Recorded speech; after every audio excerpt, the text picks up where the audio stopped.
নিরামিষ দিনের জন্য আজকে আমি দারুণ একটা রেসিপি নিয়ে এসেছি। যদি ভালো লাগে অবশ্যই কিন্তু সাবস্ক্রাইব করবেন। এই রেসিপিটি করার জন্য প্রথমে আমি একটা পেস্ট বানিয়ে নিয়েছি, যার মধ্যে দিয়ে দিয়েছি টমেটো কুচি, আদা কুচি, 1 চামচ ধনের গুঁড়ো, 1 চামচ জিরের গুঁড়ো, 1 চামচ লঙ্কার গুঁড়ো, আর সামান্য পরিমাণ জল দিয়ে আমি একটা পেস্ট বানিয়ে নিয়েছি। এরপরে আমি পনিরগুলো একদম কিউবের মতো করে কেটে হালকা করে ভেজে নিয়েছি। তারপরে আলু ভেজে নিয়েছি।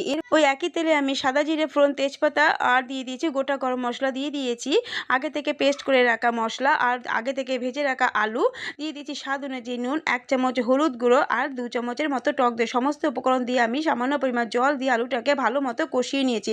কষানোর পরে আমি দিয়ে দিয়েছি এর মধ্যে পরিমাণ মতো জল একটু ফোটার পরে আমি তার মধ্যে আগে থেকে ভেজে রাখা পনিরটা দিয়ে সামান্য পরিমাণ চিনি দিয়ে আর দিয়ে দিয়েছি 1 চামচ ঘি।